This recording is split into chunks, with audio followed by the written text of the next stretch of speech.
जय हिंद। दो टुकड़ों पर स्वागत है। क्या आपको पता है कि हमारे लोकतंत्र पर, हमारी डेमोक्रेसी पर कोई खतरा मंडरा रहा है? कहने के लिए खतरा नहीं है, सचमुच खतरा मंडरा रहा है। और आज आपको बताएंगे भारत की डेमोक्रेसी पर आए हुए खतरे के बारे में। आपको बताएंगे किस तरह देश के राजनीतिक दल हमारी डेमोक्रेसी के लिए खतरनाक साबित हो रहे हैं। उत्तर प्रदेश का चुनाव कई अरसे के बाद नेशनल रोल में है। पहले यह कहा जाता था कि जो यूपी पर राज करेगा वही दिल्ली पर राज करेगा, लेकिन स्थितियां बदली और यूपी का नेशनल रोल सिमटता चला गया। लेकिन इस बार यूपी की सियासत शबाब पर है। बहुत दिनों के बाद यूपी इलेक्शन का सीधा रिश्ता नेशनल पॉलिटिक्स से जुड़ गया है। यूपी इलेक्शन के कुछ अच्छे इशारे हैं तो कुछ बुरे इशारे हैं। हम आपको कुछ बुरे इशारों के बारे में बताएंगे। सबसे बड़ा खतरा पार्टी सिस्टम के नष्ट होने का बन गया है।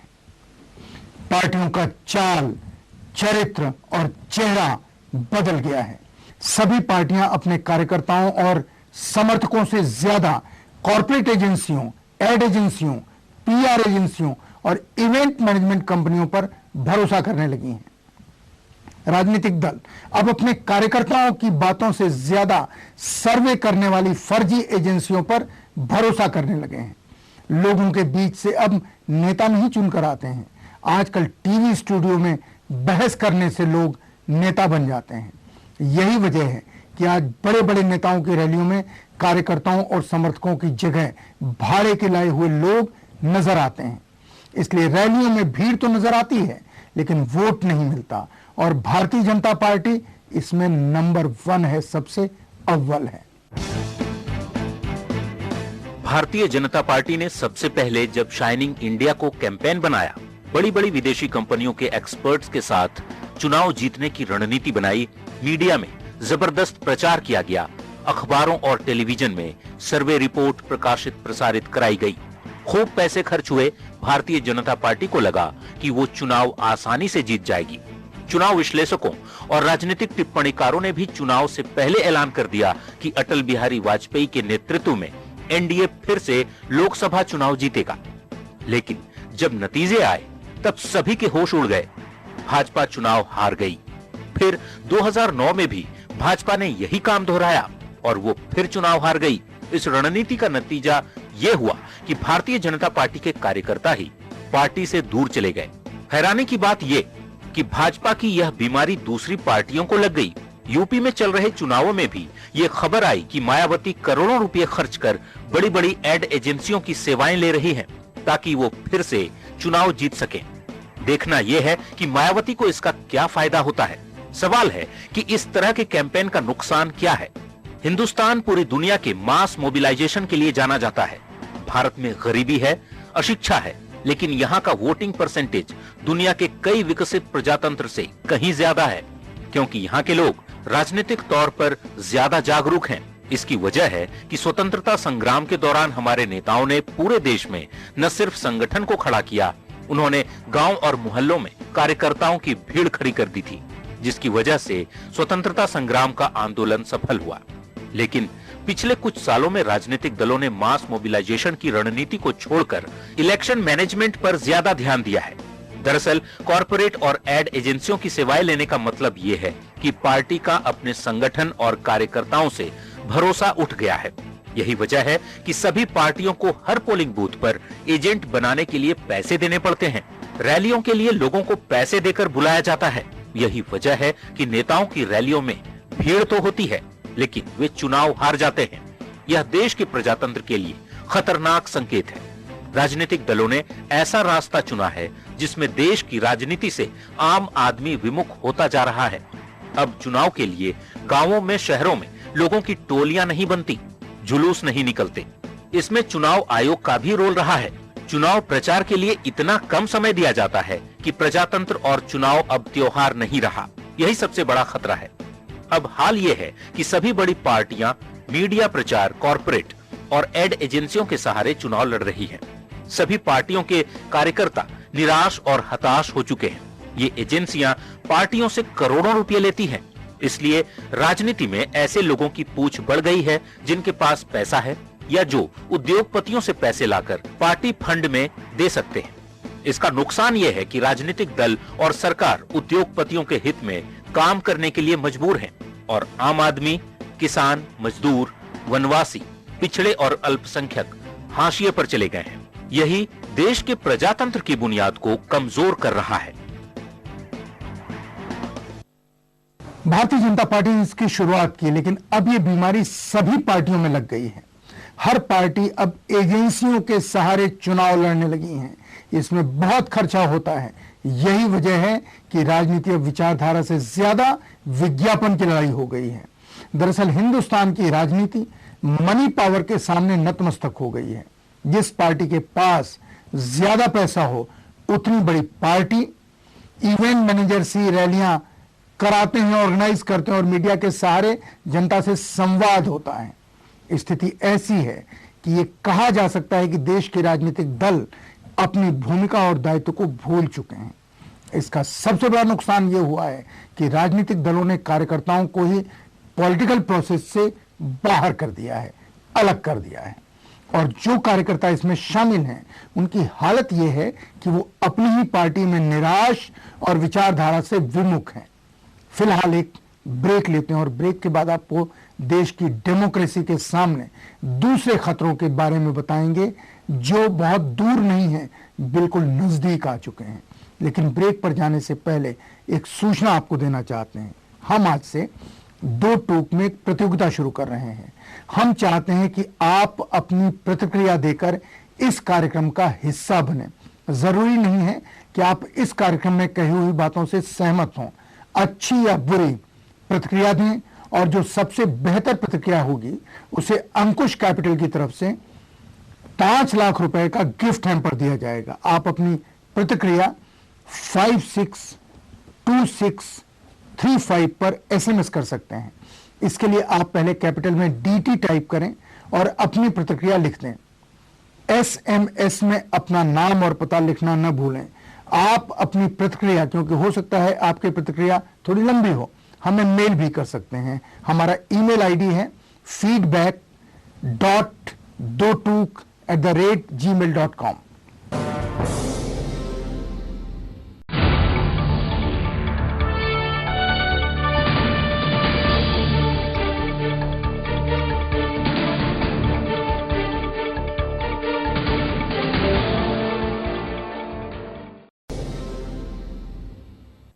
ब्रेक के बाद 2 टूक में आपका स्वागत है। हिंदुस्तान की डेमोक्रेसी पर आए खतरे के बारे में आज आपको बता रहे हैं। राजनीतिक दल किसी कॉरपोरेट की तरह नहीं चल सकते। इसमें कई खतरे हैं, लेकिन कुछ लोग कह सकते हैं कि अमेरिका और यूरोप के कई देशों में राजनीतिक दल इसी तरह से चलते हैं और वहां की डेमोक्रेसी काफी मजबूत है। यहां अमेरिका और भारत के फर्क को समझना जरूरी है। पहली बात यह कि दोनों देशों में सामाजिक और आर्थिक विकास के स्तर में बड़ा फर्क है। विकसित देशों की सरकारों के दायित्व अलग होते हैं और भारत जैसे विकासशील देशों में सरकार का काम मूलभूत सुविधाओं को मुहैया कराने से लेकर गरीब, पिछड़े, अल्पसंख्यकों सहित कम वंचितों को अधिकार दिलाने और समस्याओं का निदान करना फर्ज होता है। भारत की राजनीतिक पार्टियां जिस राह पर चल रही हैं उससे आम आदमी की समस्या सुलझती बिल्कुल नहीं दिखाई दे रही। अमेरिका या यूरोप की पार्टियों में एक सबसे बड़ी बात है जो भारत में बिल्कुल ही गायब है, वह है आंतरिक प्रजातंत्र। मतलब यह कि पार्टी हर अधिकारी पद के लिए चुनाव हो, फैसले लेने की प्रक्रिया पारदर्शी हो, पार्टी के नेताओं और कार्यकर्ताओं को विरोध करने का अधिकार हो। अमेरिकन और यूरोपियन डेमोक्रेसी और वहां की पार्टी सिस्टम की यही खासियत है। लेकिन हिंदुस्तान में जितनी भी पार्टियां हैं उसमें किसी व्यक्ति या परिवार या किसी ग्रुप की मोनोपोली होती है, वही हाई कमान कहलाता है। आजादी के बाद राजनीतिक दलों में मौजूद इस बीमारी का परिणाम सचमुच भयावह है। भारत में प्रजातंत्र की नींव कांग्रेस ने रखी। ये देश की सबसे पुरानी पार्टी है। आजादी से पहले कांग्रेस पार्टी एक आंदोलन थी। इसमें कई विचारधाराओं के संगठन और लोग शामिल थे। जिले कस्बे स्तर से राष्ट्रीय स्तर के पदाधिकारियों का चुनाव होता था। पार्टी के अध्यक्ष पद के लिए भी चुनाव होता था। इसमें कोई शक नहीं कि आजादी के पहले की कांग्रेस ने राजनीतिक दलों में आंतरिक प्रजातंत्र स्थापित किया है। यही वजह है कि देश में एक सफल आंदोलन हुआ जिससे हमें आजादी मिली। आजादी के बाद बने कानून में यह तय किया गया कि देश के हर राजनीतिक दल में आंतरिक प्रजातंत्र होना जरूरी है। लेकिन आजादी के बाद कांग्रेस पार्टी जिस राह पर चली उसने देश में पार्टी सिस्टम को ही नष्ट कर दिया। आज कांग्रेस पार्टी में कोई भी फैसला प्रजातांत्रिक तरीके से नहीं लिया जाता है। सारे फैसले हाईकमान द्वारा लिए जाते हैं। आज हर पार्टी में चुनाव तो होता है लेकिन वो महज दिखावा है। देश में 70 के दशक के बाद पार्टियों का विस्तार होना शुरू हुआ। लेफ्ट पार्टी को छोड़कर सारी पार्टियां कांग्रेस पार्टी की नकल करने लगी। आज सारी पार्टियां परिवार की पार्टी बन गई हैं। भाजपा और लेफ्ट पार्टी को अपवाद माना जा सकता है। इसका नुकसान ये हुआ है कि राजनीतिक दलों में फैसला लेने का अधिकार कुछ लोगों या किसी एक परिवार तक सीमित हो गया है। वैसे तो होना ये चाहिए था कि पार्टी में खुले रूप से अलग अलग मुद्दों पर बहस हो, नेताओं की राय सार्वजनिक हो, लेकिन हकीकत ये है कि अधिकांश पार्टियां किसी एक नेता या एक परिवार के इर्द गिर्द घूमती हैं। इससे इन पार्टियों में एक तरह की डिक्टेटरशिप चलती है। पार्टी के अंदर विरोध करने की तो कोई सोच भी नहीं सकता है। यहाँ तक कि किसी भी नेता को पार्टी की नीतियों पर दूसरी राय रखने का अधिकार नहीं है। अगर कोई नेता पार्टी की नीतियों से नाखुश होकर कोई बयान देता है तो उसे अनुशासन का डंडा दिखाकर पार्टी से बाहर कर दिया जाता है। पार्टी हाईकमान की तानाशाही सिर्फ पार्टी के अंदर ही नहीं दिखती, उसका असर अब संसद और विधानसभाओं के अंदर भी दिखता है। सांसद और विधायक जनता और अपने क्षेत्र की समस्याओं के समाधान के लिए स्वतंत्र नहीं रह गए हैं। विधानसभाओं और संसद में व्हिप लगा दी जाती है। हालात ये हैं कि लोकसभा और राज्यसभा में सांसदों पर स्वतंत्र रूप से अपने विचार रखने पर भी प्रतिबंध है। इसका मतलब ये है कि जिन प्रतिनिधियों को देश की जनता चुनती है वो प्रतिनिधि चुने जाने के बाद जनता के प्रतिनिधि नहीं रह जाते, वो पार्टी के एक सिपाही हो जाते हैं। पार्टी जो कहती है वो सिर्फ वही कर सकते हैं। वैसे भी पार्टियों में टिकट बांटने की जो प्रक्रिया है वो भी काफी दूषित हो चुकी है। उम्मीदवार की विचारधारा, इतिहास और चरित्र कैसा भी हो, वो किसी भी पार्टी को पैसे देकर उम्मीदवार बन सकता है। ये दुख की स्थिति है लेकिन सच है। इसलिए हर चुनाव में दागियों और भ्रष्ट नेताओं की भरमार है। लोगों के पास इन्हें वोट देने के अलावा दूसरा कोई चारा नहीं। समस्या ये है कि राजनीति में जो लोग ईमानदार हैं, जिनका चरित्र साफ है, जो पढ़े लिखे हैं, ऐसे लोगों ने मौन धारण कर रखा है, वो तमाशबीन हो गए हैं। यही वजह है कि राजनीति की इस दशा और दिशा में बदलाव होने के आसार भी कम हो गए हैं। और इसका जीता जागता उदाहरण पाकिस्तान है। पाकिस्तान में करीब 200 परिवार हैं जिनका सत्ता पर एकाधिकार है। सरकार हो, राजनीतिक पार्टी हो, मंत्रालय या बिजनेस, इन सब पर इन्हीं 200 परिवारों का वर्चस्व है। दोनों बड़ी पार्टियां दो परिवारों की हैं। राज्य में चुनाव जीतते हैं तो मुख्यमंत्री इनके परिवार का, राष्ट्रपति या प्रधानमंत्री इनके परिवार का। अगर परिवार से बाहर किसी को बनाया भी जाता है तो परिवार ही तय करता है कि वो कौन होगा। यही वजह है कि पाकिस्तान में प्रजातंत्र विकसित नहीं हो सका। पाकिस्तान की हालत तो ये है कि वहां काफी संख्या में ऐसे लोग हैं जो प्रजातंत्र से बेहतर आर्मी रूल को मानते हैं। हैरानी भी होती है कि पाकिस्तान में जितने भी सेंसिबल लोग हैं वो पाकिस्तान को भारत की तरह बनाना चाहते हैं, लेकिन हमारे देश की राजनीतिक पार्टियां हैं जो अपनी करतूतों से भारत को पाकिस्तान बना देना चाहती हैं। एक ब्रेक लेते हैं। ब्रेक के बाद आपको बताएंगे कि इस स्थिति से निपटने के लिए आपकी, भारत की जनता की क्या जिम्मेदारी है। लेकिन ब्रेक में जाने से पहले फिर एक सूचना। हम आज से 2 टूक में एक प्रतियोगिता शुरू कर रहे हैं।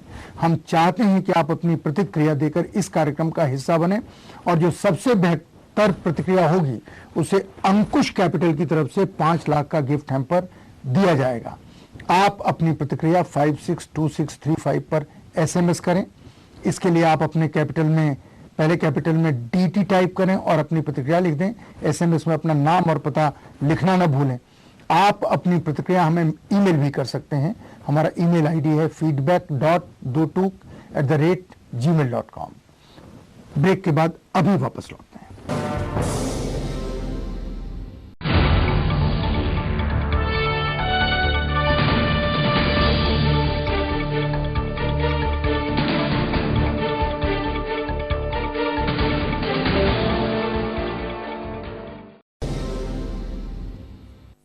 ब्रेक के बाद दो टूक में आपका स्वागत है। भारत के प्रजातंत्र पर आए खतरे के बारे में आपसे बात कर रहे हैं। देश को आजाद कराने वाले महापुरुषों ने एक सपना देखा था। आज का भारत उनके सपने से कहीं मेल नहीं खाता।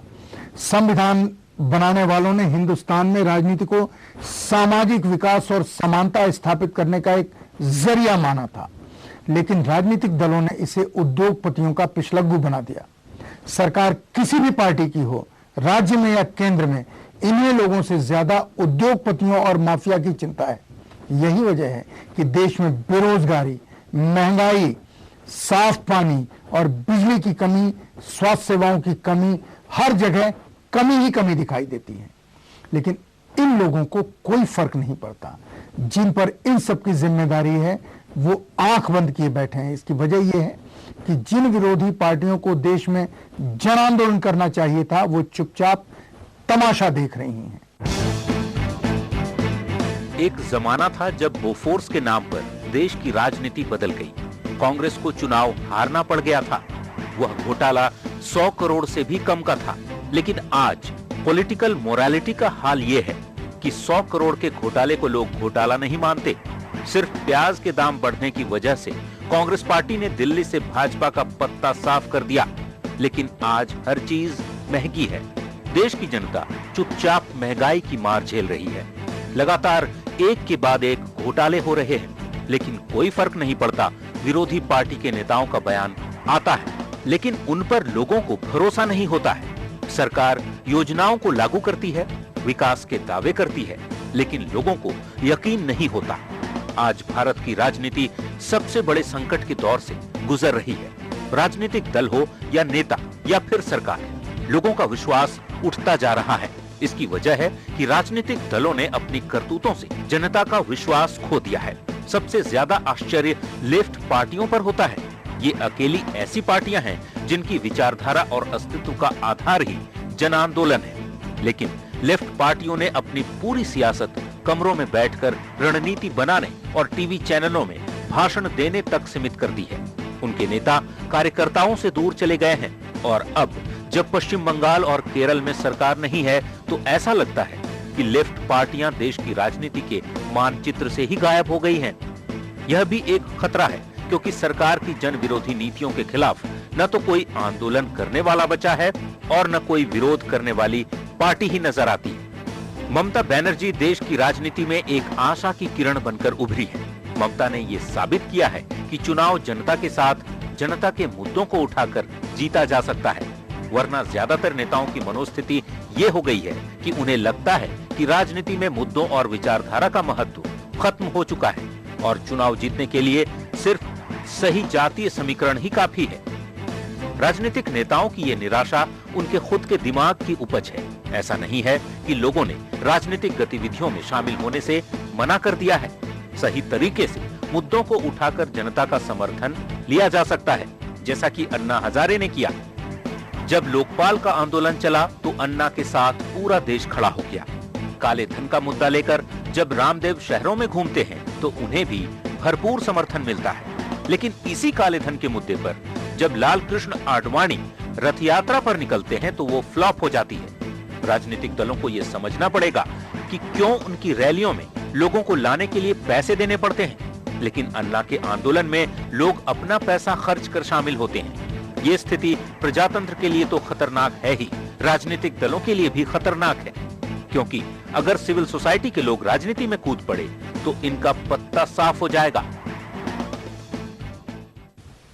आप एक चीज के ऊपर ध्यान दें, और वो कि 1991 में भारत में सिर्फ 60 जिले नक्सली थे, लेकिन 1992 के बाद, यानी वो जिले जहां नक्सलवादियों का प्रभाव था, लेकिन पिछले 20 सालों में 1992 से लेकर के अभी 2012 तक 270 से ज्यादा जिले नक्सलवादियों के प्रभाव में आ चुके हैं। इसका क्या मतलब है? इसका मतलब है कि हमारा सिस्टम जो लोगों को न्याय देता है, हमारा सिस्टम जो लोगों को विकास देता है, और हमारा सिस्टम जो लोगों की जिंदगी में खुशहाली घोलता है, बिखर चुका है, टूट चुका है।